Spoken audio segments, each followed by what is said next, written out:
Hello, I am continuing the description of physical properties of mineral in this presentation. Already we have seen color as a property depending on light in the last presentation. The remaining properties of minerals depending on light will be discussed in this presentation. Streak is a very important property of minerals depending on light. It is the color of the powder of a mineral. It is determined by rubbing a corner of a mineral on a streak plate. Corner of a fresh mineral, fresh surface of a mineral on a streak plate. A small piece of white unglazed porcelain tile is called streak plate. In the absence of such a streak plate, what we can do is we can have a piece of colorless flint also can be used in the place of streak plate. So what we have to do is we have to take the fresh piece of a mineral and just rub that mineral on the surface of the streak plate. Whatever powder is obtained, we will see the color of that powder. That will be called as the streak of that mineral. Streak is a fundamental property. Streak is very useful in the identification of minerals. The color of mineral and the streak may be almost same, but in some cases you find that the color of the powder may be different from the body color of the mineral. So in general we find that idiochromatic minerals give colored streak, whereas allochromatic minerals will give colorless or white streak. Again, there is a problem. If you have a mineral with hardness of more than 7 in the Mohs scale of hardness, you cannot get the powder of the mineral by scratching on the surface of a streak plate, because streak plate has a hardness of 7 only. In that case, what we have to do is we have to crush a small portion of the mineral and make it into powder and see what the color of that powder is. So we can compare that color with that of the body color of the mineral. Let us see some minerals which show the same color as the body, the streak as same as that of the body color, and some which are different from the body color. So here we have two samples given. One is graphite. Graphite has lead gray color and lead gray streak. Whereas in the case of sulfur, it is yellow, light yellow, and we can see the color of the streak also as light yellow. Whereas in the case of pyrite, it is different. Pyrite, the body color is dull yellow, whereas the streak is black. So for distinguishing pyrite from native gold, this is a very good method. So because many a time what happens is that when people get yellow minerals, they think that it is native gold. But what we have to do is we have to rub a piece of that mineral, yellow mineral, on a streak plate to find the streak. If both are golden yellow, it is native gold. But instead of that, body color is yellow and the streak is black, it is pyrite only. So pyrite and native gold look alike. Miners used to call pyrite as fool's gold. The third property is called luster. Luster means it is the general appearance of the mineral produced by reflection of light from a fresh surface of a mineral. So you have to hold the mineral against light and how the mineral surface appears. So that is the luster. It is the reflection. It is mainly due to the reflection of light. But again, if you see in detail, you will find that it is the combined effect of reflection, absorption and refraction of light that produce different types of lusters. Remember that luster depends on the atomic bonding and the refractive and dispersive indices of the mineral. Luster is not dependent on color, which means that you may have different colors, but the color will show the luster will be similar. So we can classify lusters on two bases. One is called it's called the kinds of luster, and the other one is called intensities of luster. Let us see one by one. Kinds of luster means based on this, two main types of lusters are found. One is called metallic, the other one is called non-metallic. People find a third variety also, which is called as submetallic luster. First, let us see what a metallic luster is. It is similar to the brilliant appearance of metal. Is it clear? When the surface of the mineral appears to be similar to that of a metal, then it is said to exhibit a metallic luster. It is seen in minerals which absorb visible radiation strongly. Such minerals are strongly colored, opaque, and metallic with covalent with metallic or covalent bonds. The best examples are native copper, chalcopyrite, and pyrolusite. Here you see that the compositions of the minerals, you can see native copper in the native state, whereas chalcopyrite is a sulfide, pyrolusite is an oxide. Okay, so here I have two images shown here. One is native gold. Native gold is in the native state, whereas chalcopyrite it is a sulfide that shows metallic appearance. Both these minerals show metallic appearance. We call the minerals to exhibit metallic luster. The second type is called non-metallic luster. Here the minerals are without a metallic appearance. It is seen in minerals with low reflectivity and low refractive index. These minerals are light colored, transparent, and with colorless or white streak. Minerals like native sulfur, gypsum, calcite. Again, if you see the composition of these minerals, you find that native sulfur is a non-metal, whereas gypsum is hydrous sulfate, then calcite is a carbonate. So carbonates, sulfates, and native non-metals, they exhibit non-metallic luster. So some people distinguish a third kind called submetallic luster, which show characters in between that of metallic and non-metallic lusters. Such minerals have low reflectivity and are semi-opaque. The best example is magnetite over here. We will see different types of non-metallic lusters. The first one is called vitreous luster. Here the mineral surface appears like that of a freshly broken glass. Such minerals are transparent to translucent. Majority of the minerals, more than 70% of all known minerals, show this sort of luster. So here you find that silicate, most of the silicates, carbonates, they all show this sort of vitreous luster. The best example is quartz that is shown over here. The second type is called adamantine luster. If you ask me what adamantine luster is, the simple definition is that it is the luster of diamond. It is a brilliant luster, typical of diamond. The mineral has high transparency, it has high refractive index, and it has covalent bonding. Moreover, it shows high degree of dispersion. Minerals like diamond, zircon, and corundum show this sort of adamantine luster. So here you have an image of diamond. You can see the brilliance of diamond here. It is said to have what is called as adamantine luster.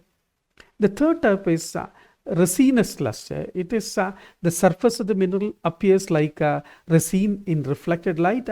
It is mainly shown by yellow or brown colored minerals which are translucent.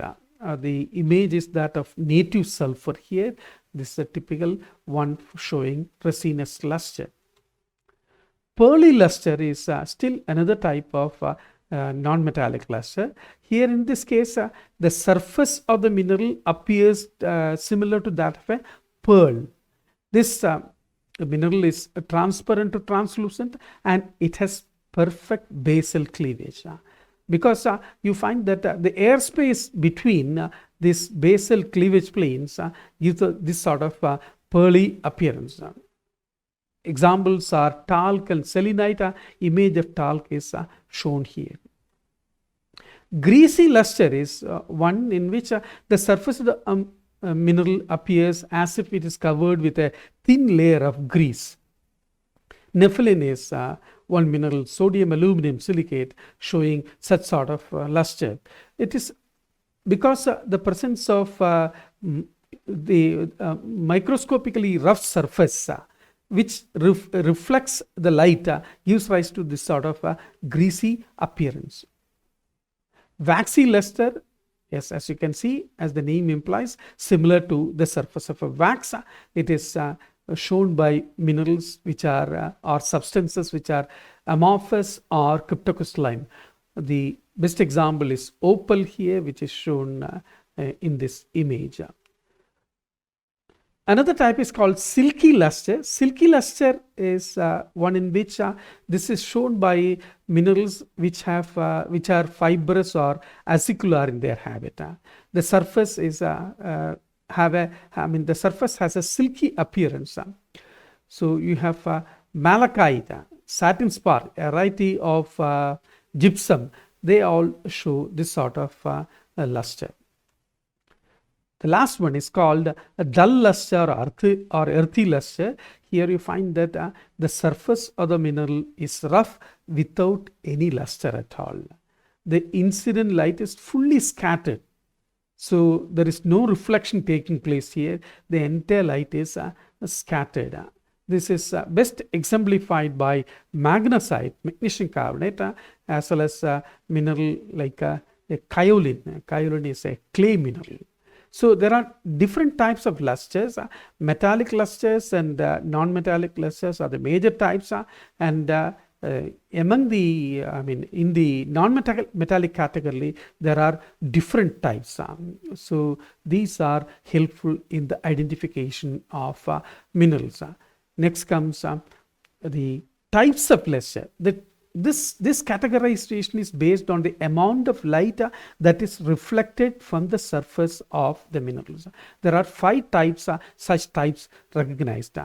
One is called splendent luster. Here the surface is so smooth and it is reflecting with brilliancy.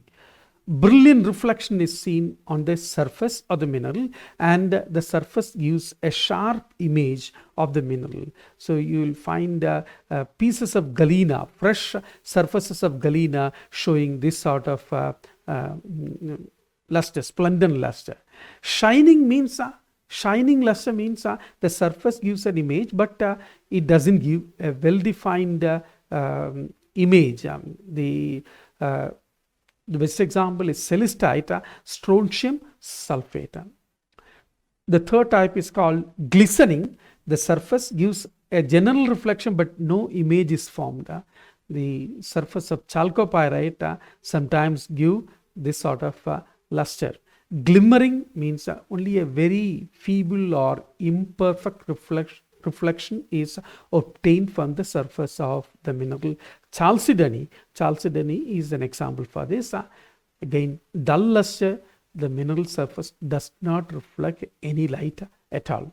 So we have seen based on intensity of reflection, you find 5 types of lusters. You have all these have been described. The next one is diaphanity. Diaphanity is a property that is due to the transmission of light through the mineral. It is the degree of transparency of a mineral. Minerals have the ability to transmit light. Remember that the mineral in thin slices have to be examined. There are three main ways of expressing diaphanity. One is called transparent. Here, if you have a slice of the mineral, you can see the object which is kept on the other side of the mineral. That is, you can see through the mineral, and the object will be very clearly seen, distinctly seen. The best example is rock crystal, a variety of quartz. Mica flakes also show transparency.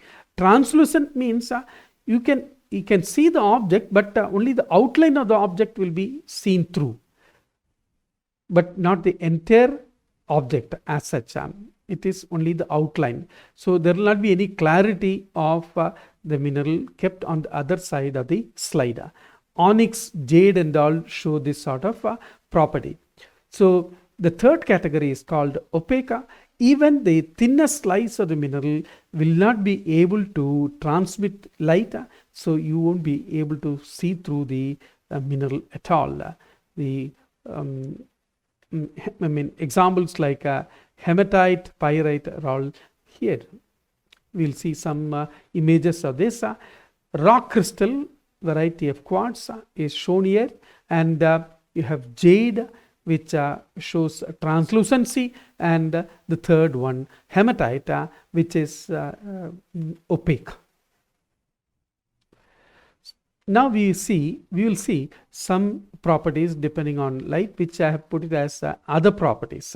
Under this heading, several properties are there, but I have selected some important properties like play of colors, opalescence, asterism, surface iridescence, chatoyancy, luminescence. It may be called chatoyancy. It's a French word.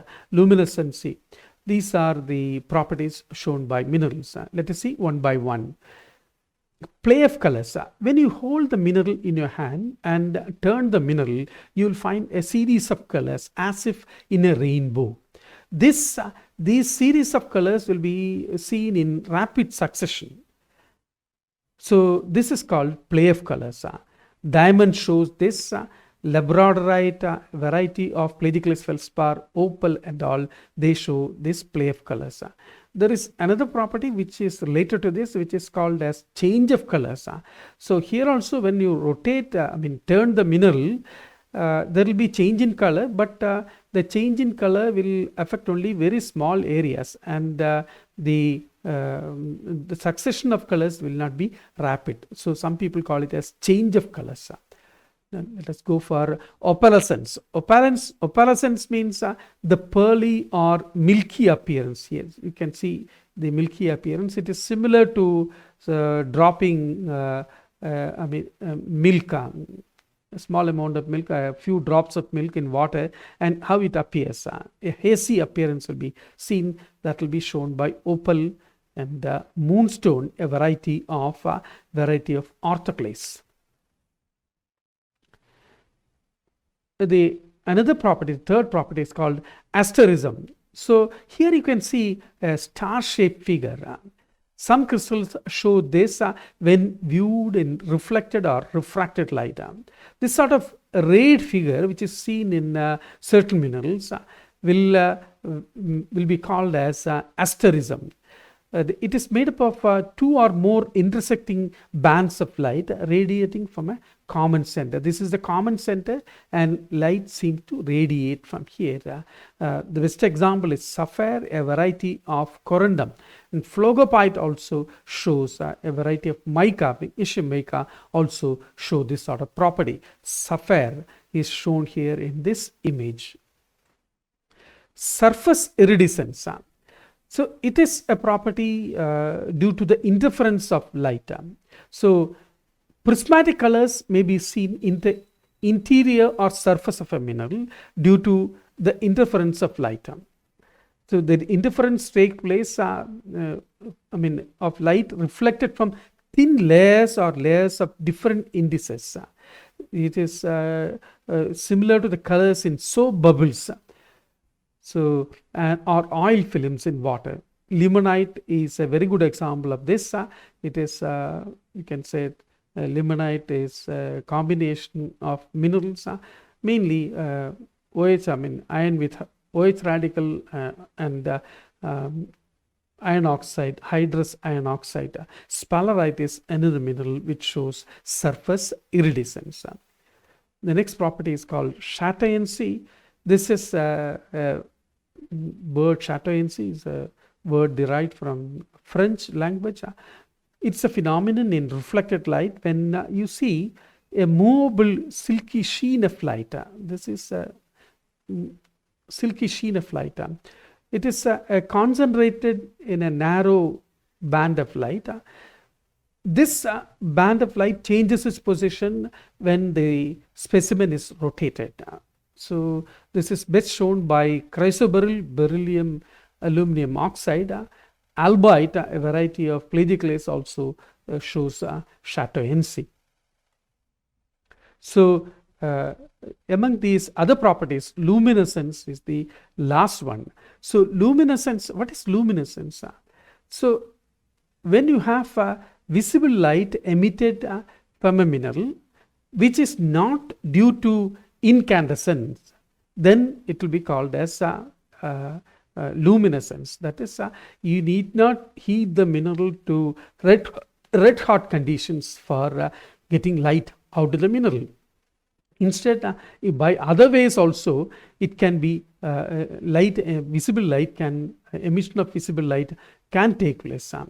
How it takes place? Maybe that you are using some radiations, or you are using, you are crushing the mineral or scratching the mineral, or sometimes you are heating the mineral. Heating the mineral means low heat only, not to incandescence, or you are applying some pressure on the minerals.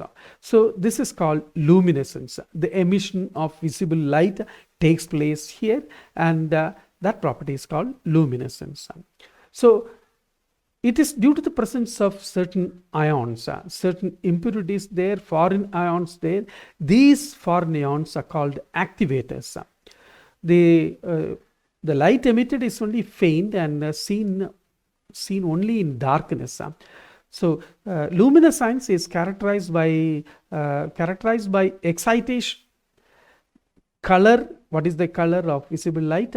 Intensity of light emitted and duration of emission. These are very typical of luminescence. So what is the use of luminescence? Luminescence helps in distinguishing minerals, and it is used in the prospecting of minerals. This prospecting mostly takes place at night. Mineral prospecting takes place at night. So luminescence has a lot of research applications, commercial applications, and industrial applications. It is also used in the age determination of rocks. There are different types of luminescence seen. Let us see one by one. Fluorescence. As the name implies, this property has derived its name from fluorite. It is a type of luminescence in which emission of visible light takes place from inside the mineral due to direct radiation. This emission of light continues as long as there is radiation. Once the radiation is stopped, the emission also stops immediately. This is called fluorescence. So we use ultraviolet rays which have short wavelength, and when the mineral fluorite is radiated, it is absorbed by impurities present inside the mineral and released as visible light. This visible light has longer wavelength. So the color of emitted light varies considerably. Remember that fluorescence is not a fundamental property. Some minerals of fluorite may show fluorescence, whereas others may not. Again, the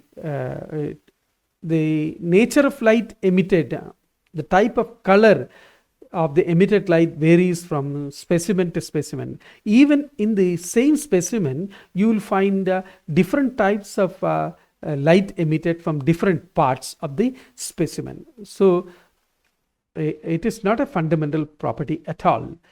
So fluorite and scheelite are best examples for showing fluorescent. Calcite is another mineral which shows fluorescent. I have shown a number of minerals here. These are all fluorescent minerals. As you can see, you have dolomite here, calcite here, fluorite here. These minerals are fluorescent. These help see, fluorescence is made use in several research in organic analysis.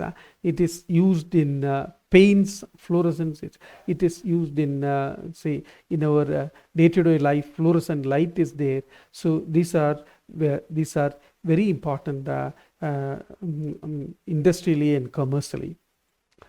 So the next property is called phosphorescence.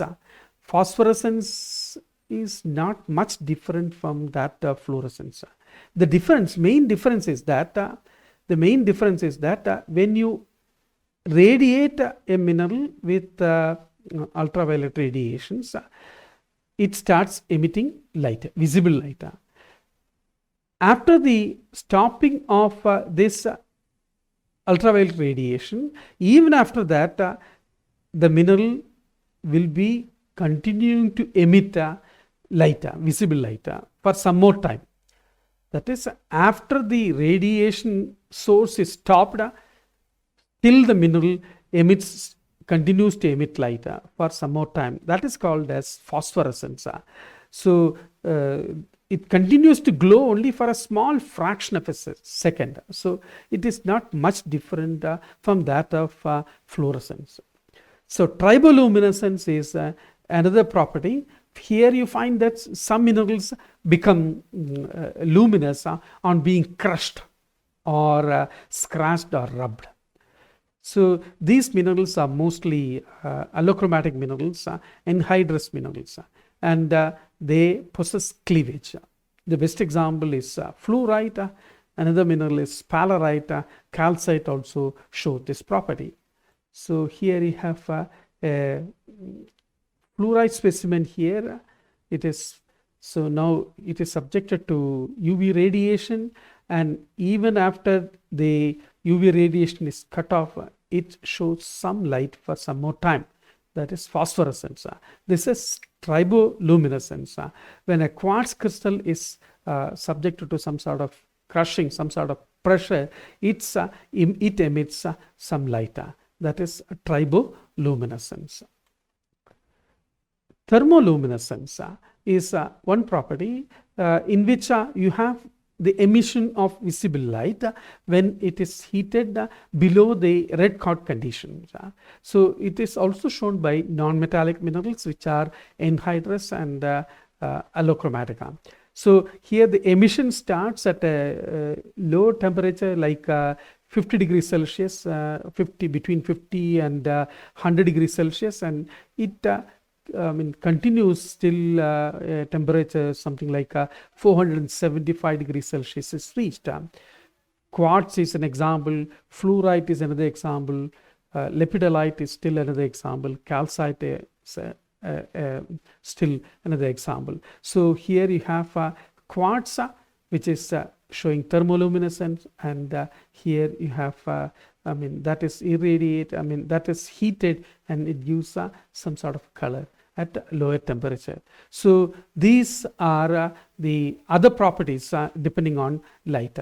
So you can see that physical properties of light, the physical properties of minerals depending on light have been completed in this part of the presentation.